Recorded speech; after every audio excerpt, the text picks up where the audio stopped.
defense, holding the Seahawks to 0 offensive touchdowns in the 16-point win. Big night for the entire Rams offense. Goff, Gurley, Higbee, and Woods all getting it done. We'll show you how coming up in Game Day Prime in mere moments. As for the game of the day, Saints, Niners, Drew Brees and his team had already clinched the NFC South. Niners still in playoff thinking mode. But here in the fourth, with a minute to go, Drew Brees to Traquan Smith, slips a tackle. He's into the end zone. Saints up 1 after a failed 2-point conversion. But the Niners, not done. Jimmy G, Kyle Shanahan and crew going for it on 4th and 2. Garoppolo to George Kittle. Look at the battle he gets in with Marcus Williams down the sideline. He's getting his face mask pulled off, and he's still a man. It takes 3 people to drag him down. We'll tack on another 15. And another first down for the Niners, who are pumped up as they turn it over to their veteran place kicker, Robbie Gould, lining it up from 30 yards out. High snap, they put it down. He's got the kick. The Niners lead the West, and they're the 1 seed in the NFC playoff chase, thanks to the drama in the Bayou.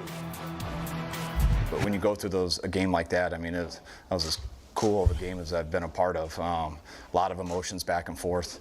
It'll probably hit me a little bit harder when I get on the plane. But the guys just kept battling. We had to call that timeout right before that. I mean, that stadium was so loud that it was hard to hear the right play calls in the huddle, just because they couldn't hear it through the microphone. So had to use the timeout there, and we got it quieted down so we could call that, and ended up being worth it because Kittle made a hell of a route, broke that tackle and taking it down the sidelines. That I thought I was going to have to call a number of more plays to get into field goal range, but Kittle took care of that fast switch to probably saved a few years of my life. Can you enjoy something like this in the middle of it, or is it agony? What's it like for you? No, you never totally enjoy it in the middle of it. Just like you don't enjoy a fight probably in the middle of it, but you enjoy the challenge. I think that's why we coach. It's also why guys want to take a year off here and there too. But it's also what you miss, why everyone comes back, because that stuff's intense, and when it's all said and done, you feel like you accomplished something, and it's pretty cool to do that with the group of guys that we had in there. Listen, I would say today was just a hard-fought football game. I mean, all the way around, both sides, back and forth. They're a great team. I feel like we're a great team, have the ability to be a great team. So this is like a heavyweight boxing match, just trading punches, all game long, both sides. That's how I would categorize today. And certainly I know there's some things offensively we can clean up, certain opportunities to extend drives, to get more points that would have. As for Sunday Night Football, the Rams get it done. A 16-point winner over the Seattle Seahawks. Rams just a game out in the playoff chase. The Seahawks are currently the 5 seed. We'll show you what happened in a wild Week 14 over the next hour on Game Day Prime. Taste of victory, you know I'll have it. Taste of victory, you know I'll grab it. Got the mind of a champion. Gonna get mine, I'm a champion. Got the mind of a champion. Get it 'cause I got it good. Did it 'cause I said I would. Got the mind of a champion. Gonna get mine, I'm a champion. Got the mind of a champion. Get it 'cause I got it good. Did it 'cause I said I would. It is time for Game Day Prime, presented by Mercedes-Benz. Got my Hall of Famer, primetime Deion Sanders. I'm Chris Rose. Deion, we should all be smiling because we're football fans. We were treated to the game of the year down in the Bayou. The Niners and Saints combined for 94 points. I'm telling you, if we see this in a rematch of the NFC title game, I ain't going to be mad.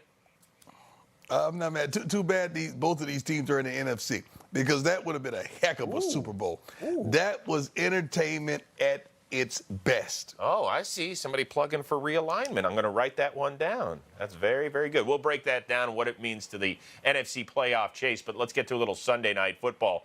Good one between the Seahawks and the Rams out at the Coliseum. Just soak it in. Why don't you? Pete Carroll used to coach a little bit of football in that place at the Coliseum. Look at him. He's almost 70 years old. He's fired up because they can clinch the playoff berth with a win. Todd Gurley rode his stationary bike to the game, apparently. First quarter, Malcolm Brown. It's not Gurley plugging it in, and the Rams running game was working after his 4th touchdown of the year. Second quarter, Jared Goff working the play action. Robert Woods, boy, he's been special, Deion.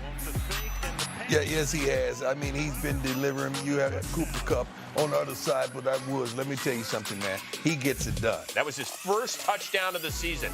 As for Rashad Penny, such a critical runner in that system the last few weeks, goes down with a knee injury on the hit by Taylor Rapp. He was done for the evening. Praying for you, man. As for the Seahawks, offensively, Brian Schottenheimer trying to dial up something special on 4th and 1. And look what happens here. Malik Turner. Oh, Deion, you got to hang on to that, kid. You got to have that. You got great ball placement, great play call. You got to make that catch. Next Seahawks possession, 3rd and 7. Wilson looking for Jacob Hollister, who's really come on in recent weeks. But, Deion, you got to have that one. Yeah, they hitting that there across the middle. I understand that one. He heard footsteps. So later on in the second, men hidden. Jared Goff's like, give me some of that. And he finds his buddy Cooper Kupp, who gets wide open at the goal line. One of the best in the game to me, without a shadow of a doubt. The guy knows how to play the game. He can run all routes, and he stays open. Third quarter, Seahawks get back into it thanks to its D. Quandre Diggs, who came over in that trade with the Lions, like, I'll take that, thank you, pick 6. What happened, Deion? Never saw him. Never saw him. Never saw him whatsoever. And the receiver stops on the route. The receiver has to continue to run the route through. Seahawks did miss the PAT. Now, later on in the third, Zuerlein lining up from 37, gets swatted away by Rasheem Green, who used to play at USC in that Coliseum. And let's remember, Zuerlein missed a huge kick against Seattle in the Emerald City of it week 5. So just put that in your mental Rolodex, if you will. So the ensuing Seahawks possession, Russell Wilson. Boy, that Rams defense was awesome. Sacked him 5 times. They bring heat. And the big fella starts it all. You're going to take 2 or 3 guys to accommodate him, to keep him off the quarterback's butt, and everyone else is going to eat when that happens. Hey, Todd Gurley hasn't been super explosive this year, but he's still strong, Prime. Yeah, he is. He is good. I mean, people talk about explosiveness, him not being who he used to be. I think he's still that guy. The offensive line need to be who they used to be. Just laying it to Flowers there. He had over 100 yards from scrimmage, and Sean McVay and the Rams feeling good. They are just a game out in the NFC playoff picture. Now, the same 6 teams are still 1 through 6 as when Sunday started, but it all kind of got shaken up. The Niners went from 5 to 1. The Packers went from 3 to 2. The Saints went from 1 to 3, and the Seahawks went from 2 to 5. I know it sounds a little confusing, but let's just talk a little bit about the Sunday night game. All right, so the Rams back-to-back impressive performances with wins over Arizona and Seattle. I know you counted them out a few weeks ago, but it looks like... I just don't trust them. Still, even after this performance?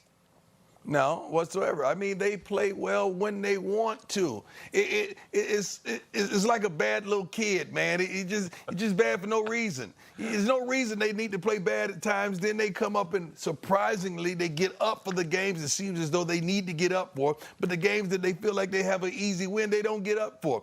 This Jekyll and Hyde stuff, Houston, we're going to get to that later. They're playing the same exact way, and it frustrates me because they're too good to be that bad. Isn't it possible that we should give some credit, though, to the coaching staff? Because this offensive line suffered a ton of injuries. They were remarkably inconsistent. Maybe it just took them a few weeks to kind of figure things out because they got slapped around by Baltimore on that turf pretty good a few Monday nights ago. So now they've started to put it together. Can't they put it together for a playoff run?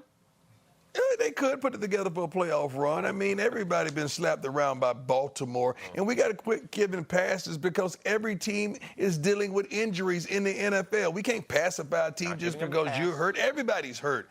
You always give them a pass. Everybody's hurt. Everybody has someone significant hurt. All I'm saying is that they had problems on the offensive line. You live in California. I think you live in California. That may be why. Yeah.